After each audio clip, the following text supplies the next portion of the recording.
Which is best out of these three electric SUVs, the Audi Q4, the Tesla Model Y, or the Volvo C40? Well, in this video I'm going to find out because I'm going to compare their designs, their interiors, their practicality, their technology, and what they like to drive. And of course, I'm going to launch them to see how quick they are from 0 to 60 miles an hour, because I'm Matt Watson and you're watching CarWow. And if you haven't done so already, make sure you subscribe to this channel. That way you won't miss any of these uploads. Buy, sell, CarWow. I'm going to start this video by comparing these cars' designs. So the Tesla Model Y, it's all right in profile, but the front and the back, just a little bit too blobby, sort of toad-like. I'm not convinced by the wheel design either, though you can fix that quite easily. Frisbee! Nice shot! Flies brilliantly. Unfortunately, if you don't like the wheels on the Audi, you're sort of stuck with them. So make sure you pick wisely when you're configuring your car. And to do that, click on the pop-out banner up there, or follow the link in the description below to go to CarWow. Anyhow, overall the design of the Audi is more interesting compared to the Teslas. The only thing is the nose. It's got a massive grille which doesn't do anything. It's blanked out.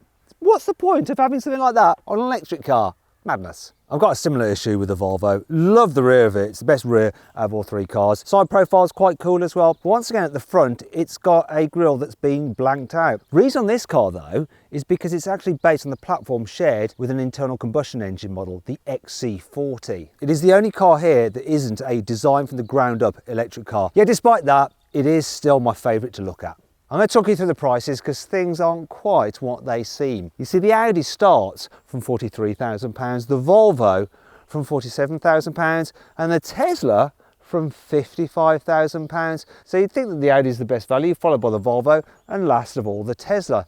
But not so. You see, what I'm going to show you now is the price of these cars as I've got them on test here. And when you do the comparison of performance and equipment levels, it actually works around the other way, that the Tesla is the best value overall, followed by the Volvo, and last of all, the Audi. Now, if you're thinking about changing your car, you need to make sure you're paying a fair price for it. And you can check out all the latest deals and savings on cars through CarWow, and you can also sell your current car, and our dealers will bid on your car to make sure you get a great price for it. And if you want to check out all of that, click on the pop-out banner up there, or follow the link in the description below to go to CarWow. Alternatively, at a later date, just simply Google "Wow Me CarWow" and we will wow you.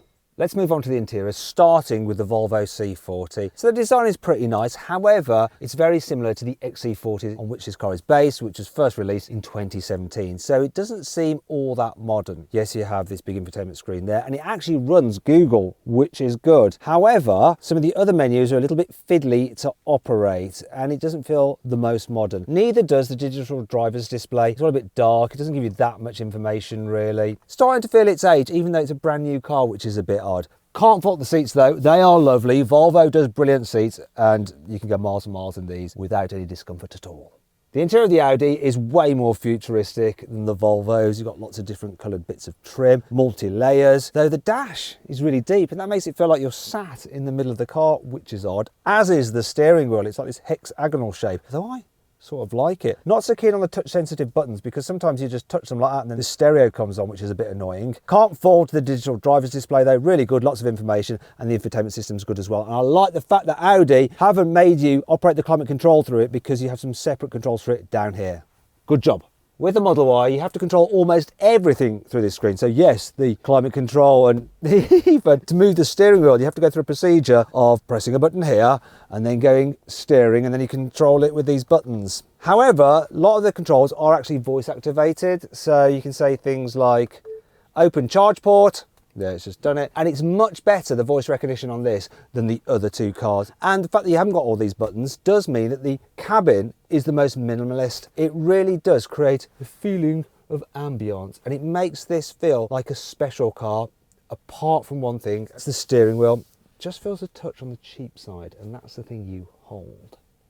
Driving the Tesla Model Y is a little bit of an odd experience because it's not what you expect it to be. So you think that a family-friendly SUV would be all soft and comfy and stuff like this. But I don't know whether things got a bit mixed up at the Tesla factory, and the people working on the Roadster accidentally gave the suspension and the steering to the Model Y, because the way this thing goes over bumps is like a sports car. You get bounced about all over the place. There is a trade-off for that stiff suspension. It does mean that this car does go around corners pretty well for an electric SUV.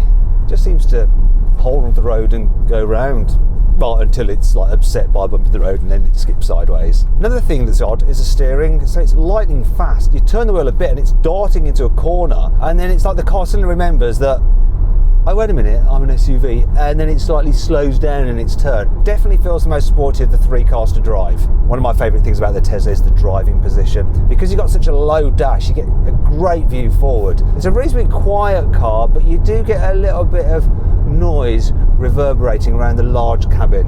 Can you hear that a little bit? Jumping out of that Tesla into this Volvo is a bit of a relief for my spine, because the suspension is way softer. It's what you expect on a car like this. Sometimes it does get a little bit floaty, and when you go through a corner it leans a little bit more, doesn't grip the road quite as tightly as the Tesla, it doesn't feel as sporty. But really, what do you want from your electric SUV, eh? This is more in keeping with that style of vehicle, or at least what I expect from that style of vehicle. I'm sure you're the same. There is one problem though, and that's the steering. It doesn't matter which mode you have it in, the heavier setting or the lighter setting, it all feels really disconnected. It's a little bit like when you suddenly stand up too quickly and you get a bit dizzy and you feel like you're just not part of reality. Steering is like, am I really driving? I don't know, it's just odd. Anyway, I'm going to do a little U-turn now to check the turning circle. So the turning circle on this is better than the Tesla, 11.4 meters compared to over 12. But while this thing can turn tighter than the Tesla, when you actually chuck it into a corner, it doesn't stay quite so planted.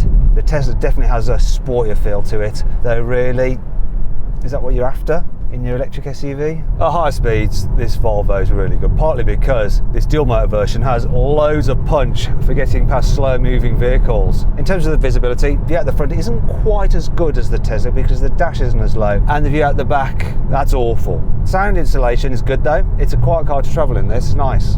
Finally then we come to the Audi, and it's like the happy midpoint between the other two cars. It's not quite as soft and floaty or springy as the Volvo, but it's not as jarring as that Tesla. It's a bit like a good mattress. You know, you don't want it too soft and squidgy, nor too hard, because both will give you a bad back. You want it somewhere in between, and this is what the Audi does.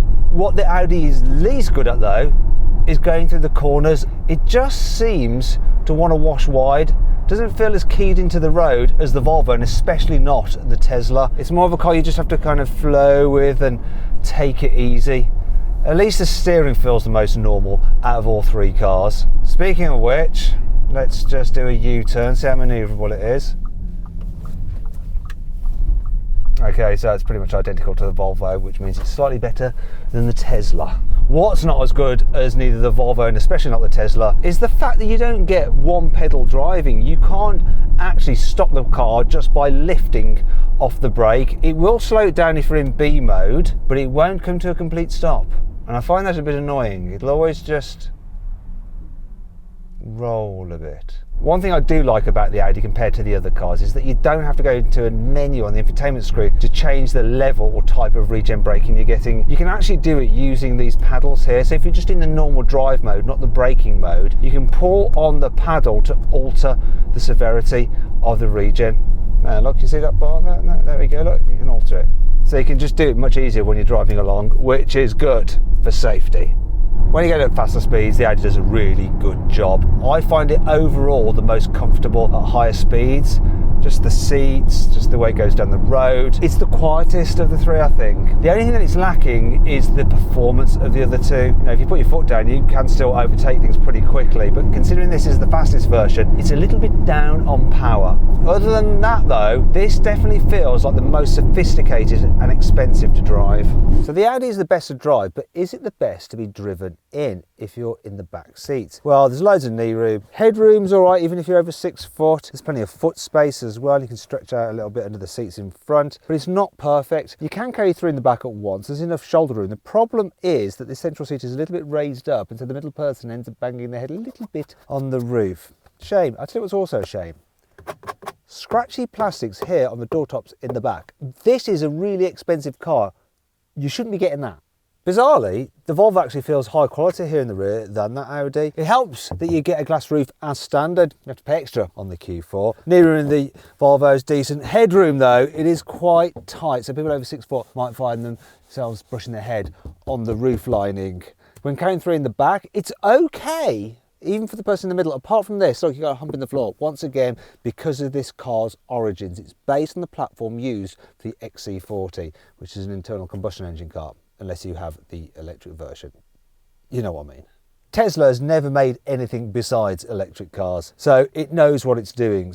As a result, the packaging in here is really good. Loads of room, loads of foot space, look, completely flat floor, can stretch out into the seats in front. Knee room's good, headroom is brilliant, and you get the biggest glass roof of all the cars. It lets loads of light and it feels nice back here. And the quality, squeegee materials here, suediness there. Better than Audi, better than the Volvo. And I know people like to hate on Tesla's quality, but sometimes it's a little bit unfounded. I'm impressed with the back seats. And when it comes to carrying three in the back at once, it is the comfiest of the three. Now I want to talk a little bit about technology, because the Tesla is just way ahead of the other two cars. There's so much you can do through its infotainment system, like watch movies, surf the internet, play games. You can also make farting sounds.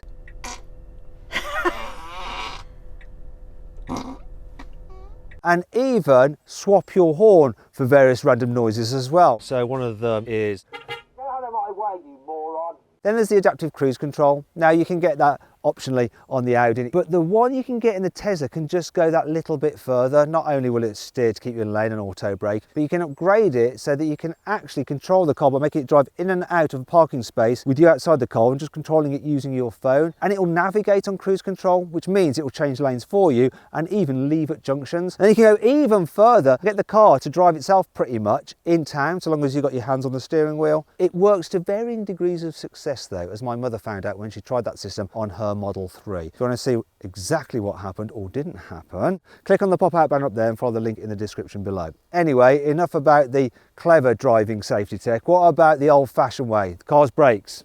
Let's do a brake test. Brake test from 60 miles an hour. Let's do it. Here we go. Full emergency stop. 31 meters to stop. That's good. Right, brake test in the Audi.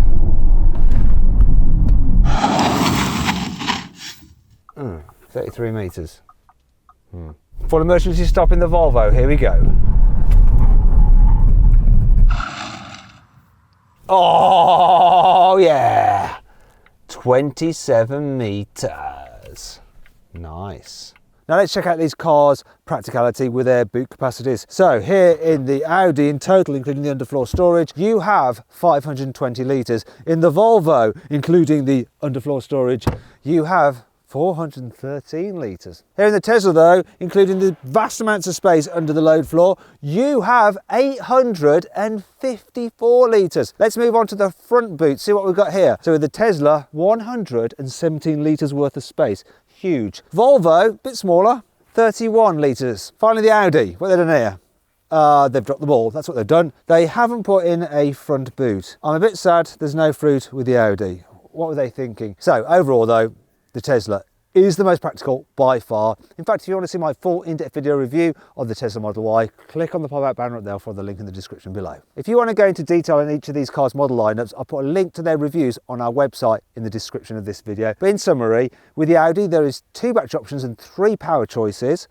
With the Volvo, there's 2 battery options and 2 power choices. And with the Tesla, there is 1 battery option and 2 power choices. And I've got the top of the range, most powerful versions of the Volvo and the Audi, and the lower power version of the Tesla, because they're actually more equally matched that way. Okay, what I'm going to do now is show on screen the battery capacities of each of these cars I have here, their fastest charging rate on DC, how long they're going to take you to charge on a 7 kilowatt wall charger, and the claimed range from the manufacturer. However, what I've done is driven these cars for a bit and got a real world efficiency rating, and I've multiplied that out by their battery capacities to give these real world ranges I've got from these cars. Now, that's enough of that. Let's do something that's a bit more fun. It's time to launch them. This Tesla Model Y long range should do 0 to 60 in 5 seconds, but let's find out the truth with my specialist timing gear. Here we go, I'm going to floor the throttle. What are we going to do? Solid pickup. Yep. 4.84 seconds. It's quick. Now for the Audi. So let's do 0 to 60 in 6.2 seconds, and this is the quickest version you can get, so come on, don't let yourself down. Doesn't feel as quick as the other two.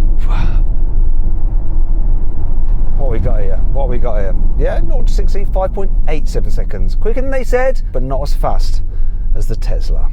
Volvo says its dual motor version of the C40 should do 0 to 60 in 4.7 seconds. So let's do it, let's launch it. Ooh, what we got? What we got? What are we going to do? 4.38. Yep, I think we've got a winner.